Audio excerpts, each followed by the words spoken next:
में बहुत अच्छे से उन्होंने, और ये बात का वर्णन जो है ना उन्होंने कम से कम नहीं तो 20 गाथाओं में वर्णन किया इसका। और ये अकेला ऐसा नहीं वर्णन किया कि मैं मारता हूं ये मिथ्यात्व है।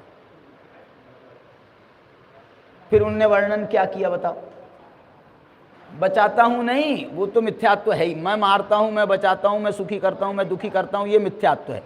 अब ये मिथ्यात्व क्यों है, इसका भी उनने पूरा ऑपरेशन किया है? हाँ, मतलब उसका ऑपरेशन किया, उसका उनने फरमान नहीं निकाला कि तुम मैं मारता हूं मानोगे तो हम तुमको मिथ्या दृष्टि घोषित कर देंगे, मैं बचाता हूं कहोगे तो हम तुमको मिथ्या दृष्टि कह देंगे। इतना ही नहीं, वो कह रहे हैं इसका रीजन सुनो। निज आयु क्षय से मरण हो यह बात जिनवर ने कही। अब जब ये बात है, अब तुम बताओ मैं मारता हूं, तुम्हारी बात कहां ठहरती है? तुम्हारी बात कहां ठहरती है बता दो।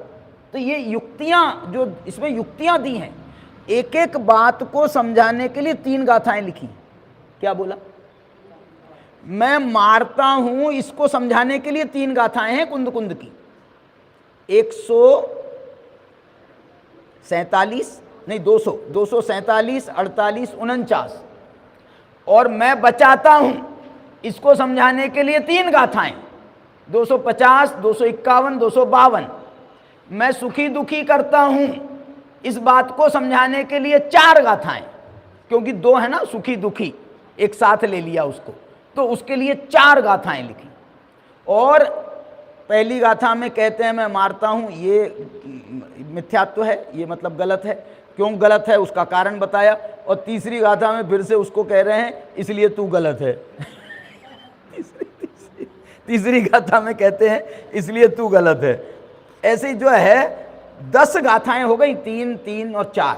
10 गाथाओं में उन्होंने ये बात को मिथ्या सिद्ध किया और ये मिथ्यात्व का उन्होंने इस प्रकार से प्रदर्शन किया। और इसके बाद में उसमें और जो है बात और बढ़ी है ये बात। तो मेरे को लग रहा है इसके बाद की और गाथाएं भी ये बंध मारने बचाने से संबंधित और भी गाथाएं हैं। मैंने अभी तक आपको 255 तक बताया ना, उसके बाद 256 भी उसी की है। फिर देखो 257 भी मरदी दुहद्यो मरदी वाली है। फिर 58 भी मरदी वाली है। 59 है सुखी दुखी दे वाली है। और 260 है वो भी सुखी दुखी वाली है। 261 है वो भी मारने बचाने वाली है। 262 है ये भी मारने बचाने वाली है। अध्यवसान की 262 गाथा तक यही प्रकरण चला।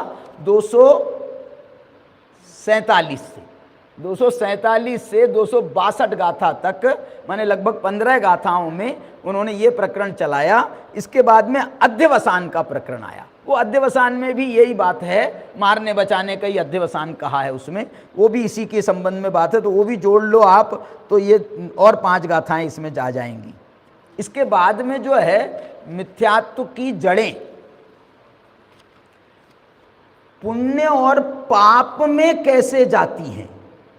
मिथ्यात्व की जड़ें पुण्य में और पाप में। मिथ्यात्व खुद पाप है, लेकिन उसने पुण्य को भी, ओहो क्या बोला, उसने खुद पाप है तो उसने इस पुण्य को भी कैसा पापमय बना दिया, कैसा जहरीला बना दिया। किसको? पुण्य को।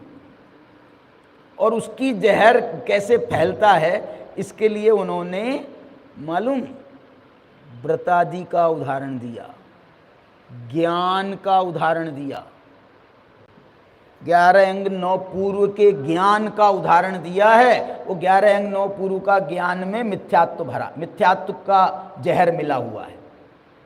ये जो मिथ्या दृष्टि के अनुव्रत हैं, मिथ्या दृष्टि के महाव्रत आदि हैं, जो चारित्र का पालन कर रहा है, इसमें ये मिथ्यात्व का जहर मिला हुआ है। ये है सब लिखा। ये सब इसके बाद की गाथाओं में ये सब है। उसकी और विस्तार से चर्चा आगे करेंगे। अभी की बात को यहीं विराम।